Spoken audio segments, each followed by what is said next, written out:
10 tiny habits that actually improved my finances. The first thing is deleting all of my card information from anywhere that it is saved. PayPal, Amazon, Google Chrome, no. When it asks you, do you want to save your card? No. Immediately no. The reasons that companies prompt us to save our card information is because it is a lot easier to buy things when you don't have to physically think about putting in your information. That is an extra step, an extra effort that these companies don't want us to take, because that is also an extra opportunity to evaluate why you're buying something. Since I deleted my card information from all of these places, I'm way less likely to impulse buy something because I usually don't have my wallet right next to me. So that means I have to get up from my desk or from my phone, wherever I am, go find my wallet. And then during that time, I'm usually like, you know what?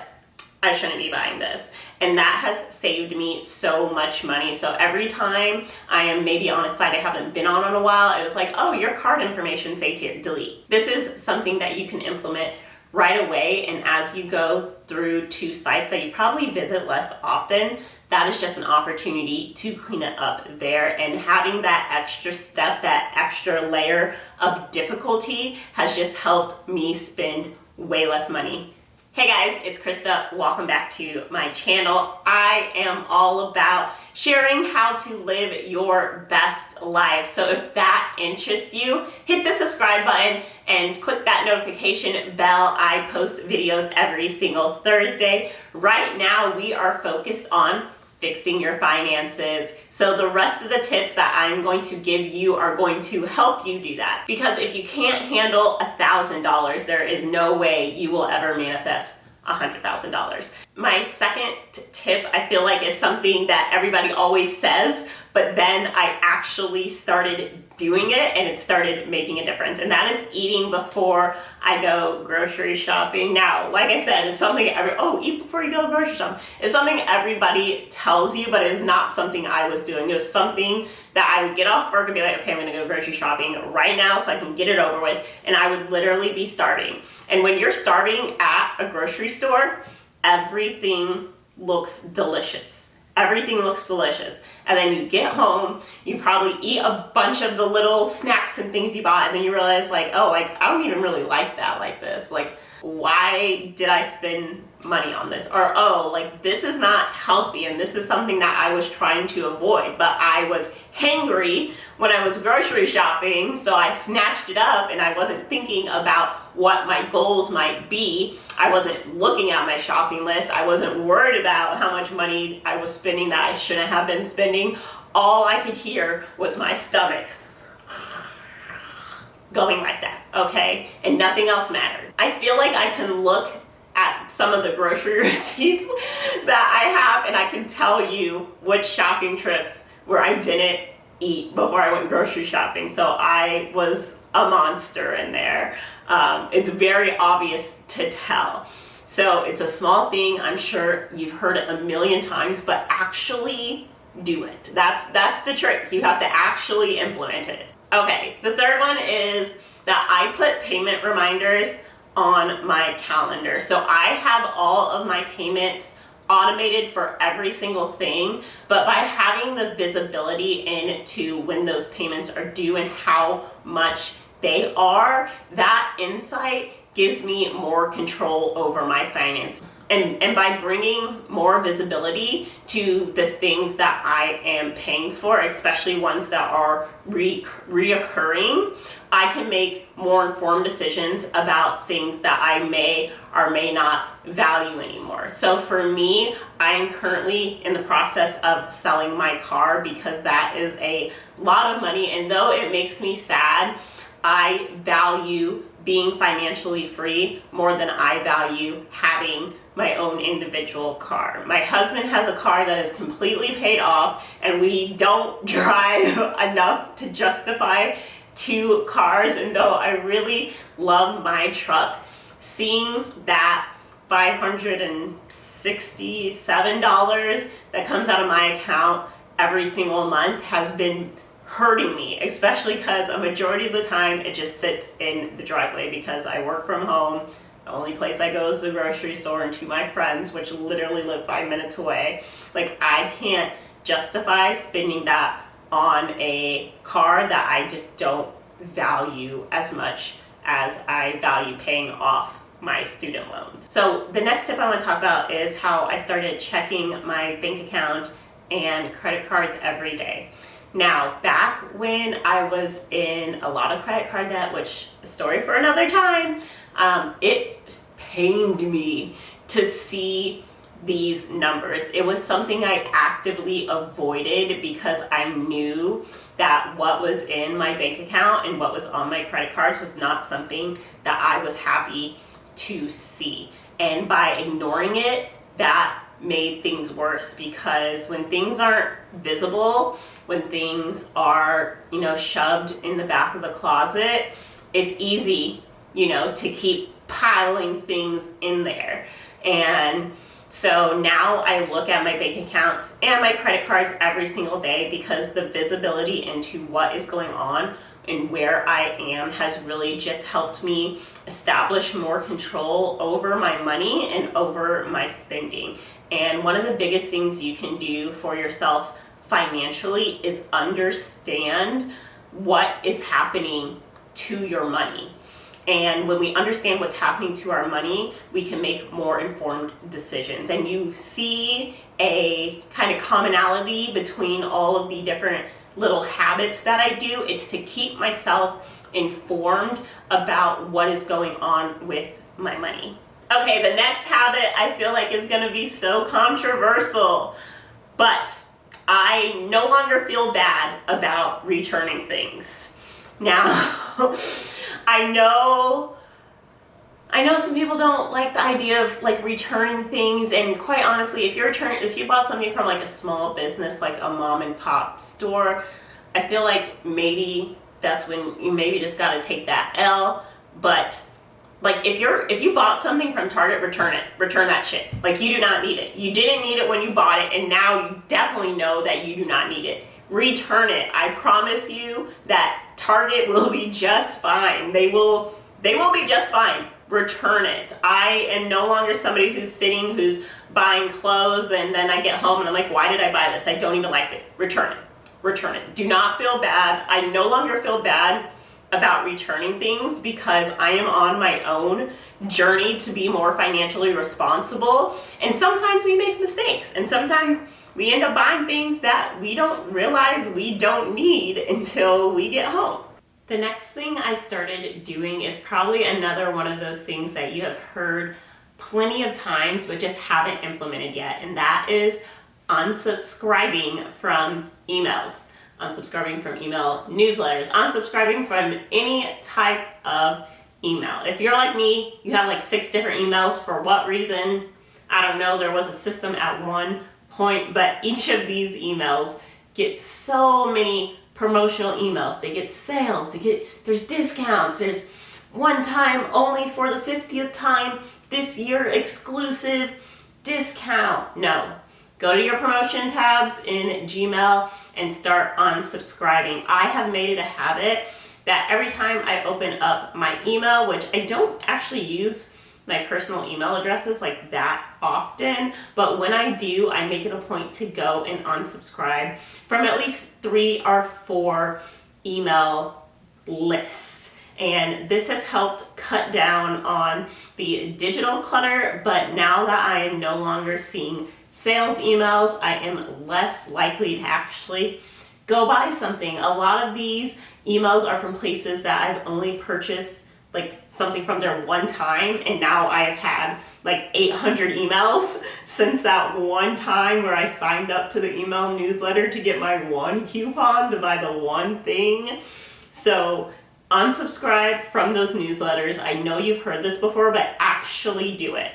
Right? Actually implement it, because you will see the difference. I know it sounds like a small thing, and that is the point. These are tiny habits that have improved my finances, because now I no longer see these promotional emails. I'm no longer persuaded to go and buy things from random places that I only remember when I'm looking at my email.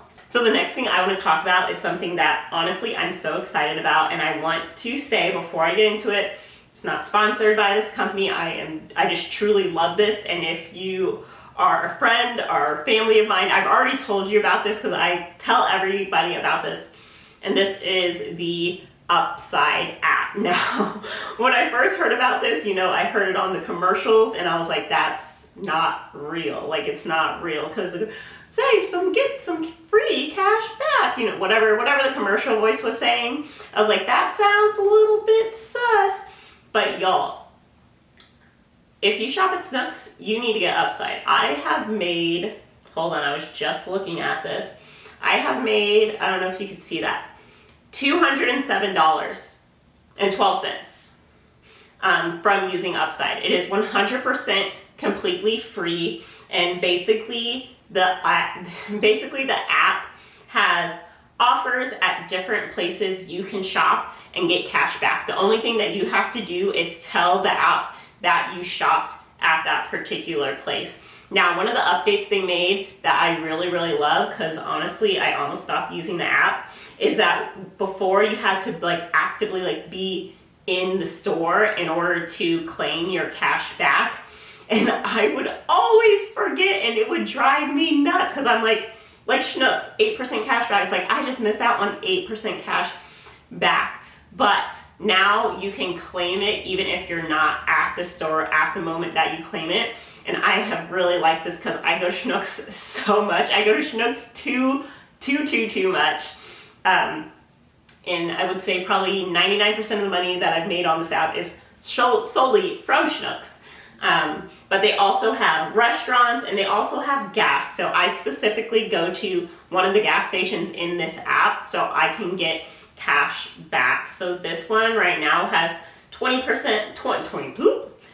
cents per gallon cash back on regular gas. So in theory, I think companies paid to be on this app, so you're more likely to go to your stores. Like, I am going out of my way to go to a particular gas station, so that is the incentive for the company to put their information on here, and then me getting cash back is the bonus for going. I don't know how it goes in back, and all I know is that it's free for me, and I like it, and I've made $200.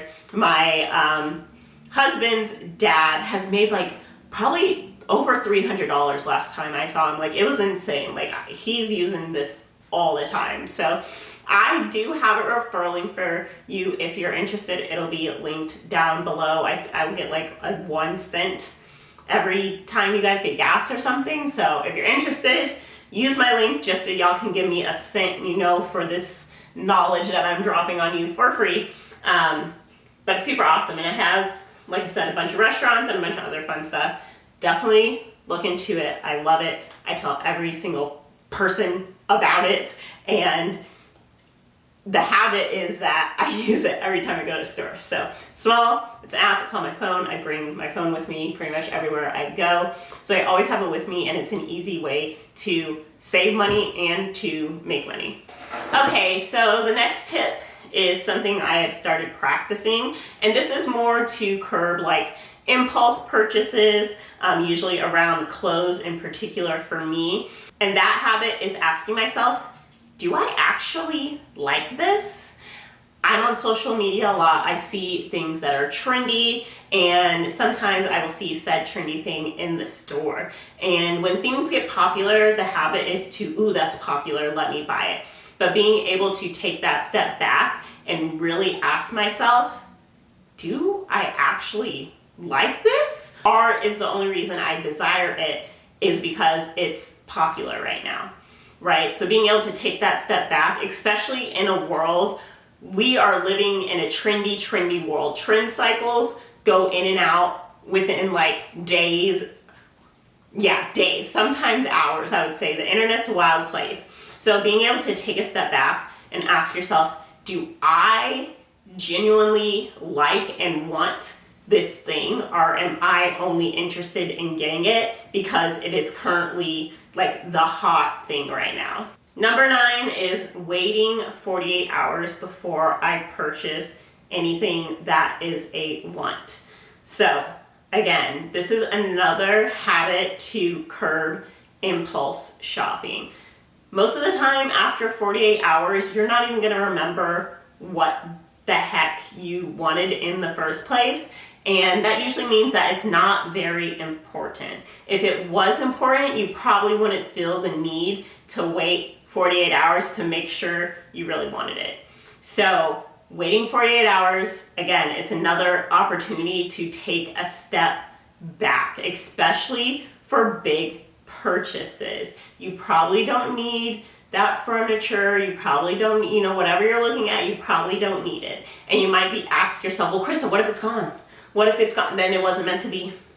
It wasn't meant to be. If at 48 hours you're still thinking about it and it is no longer available for you to buy, that is the universe telling you that you did not need it. So listen, the last one I think is kind of obvious when it comes to grocery shopping, but also is important for other types of shopping as well, and that is to shop with a list. And this includes if you're shopping for shoes, if you're shopping for clothes. We tend to make lists for grocery shopping because we have to combine things to make a meal. But when it comes to clothes, we tend not to think that way. We tend to go out thinking like, I'm just gonna see what I like. Instead, we can curate and look for things we want. We can put together Pinterest boards and basically figure out what is missing from our wardrobe and intentionally go out with a list of what you're looking to buy. And this will also stop you from buying unnecessary things. Personally, I go to the Home Depot. One fun fact about me is I love building things and I love gardening, and you cannot let me loose in a Home Depot, okay? I will come back with a billion different things for a billion different half-baked projects and probably at least one new houseplant. Make a list. Go in to any store, any shopping experience that you're trying to do. Go in with a list and have meaning. When your list has meaning, it'll make it easier to say, no, you don't need that new plant, okay? You don't need that new drill. You don't need a new saw blade. I promise you, you have multiple saws and you do not need a new saw. Okay, you don't need a new saw, Krista. But shopping with a list, again, it's one of those small things. And it is small. It's small. It's a small effort that you have to put in that will make a huge difference in your financial life. I know it has for me, and for me, I actually write out the list so I can cross things off, because for whatever reason, having that physical piece of paper also makes it really easy to stick to the list. And I don't know if it's some mind magic or what, but having it on a physical piece of paper makes it a lot easier. So these are 10 tiny habits that absolutely improved my financial life. And as you guys know, I'm in my financial girl era, okay? We are being financially responsible. We are getting financially literate. And if that sounds good to you, go ahead and subscribe to this channel. I post videos every Thursday, and I will see you in the next one.